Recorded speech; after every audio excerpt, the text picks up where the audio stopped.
Не се знае колку деца во Македонија не се запишале во училиште и им е скратено правото на образование. Министерството за образование нема таква информација. Алфа ТВ се обиде да добие одговори од Министерството, но оттаму не добивме податоци.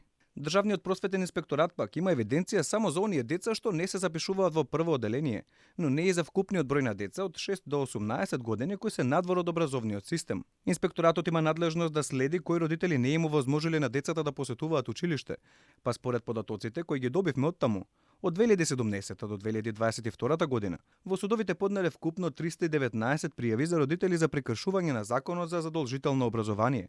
Најмногу, односно 87 поднесоци во 2017-та, а најмалку за време на пандемијата во 2020-та, кога поднеле само 7 поднесоци до судовите. Според региони, најмногу поднесоци од инспекторатот имало до Битолскиот основен суд, а по него на листата се најдоа Скопскиот и Прилепскиот суд. Вишиот просветен инспектор во пензија, Ѓорги Илиевски, појаснува зошто некои родители не ги запишале своите деца во училиште, иако основното и средното образование се задолжителни. Како главни причини ги набројува традиционалните договорени бракови на рана возраст, како и работниот ангажман на децата.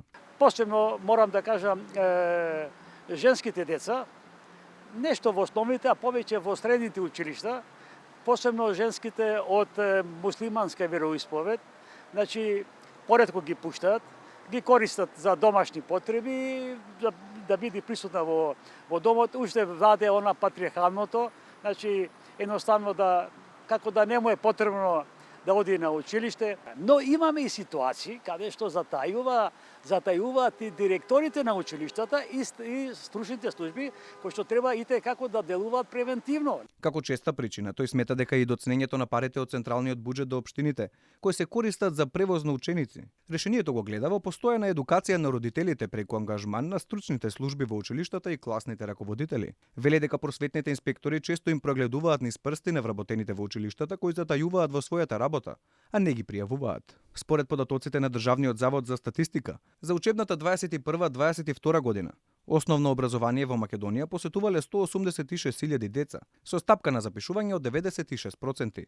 Но во средно се запишале 82%, односно 71.000 ученици. Според информациите на Меѓународната организација за децата УНИЦЕФ, местото на живење, семејните приходи и етничката припадност се главни причинители за тоа зошто децата не одат во училиште.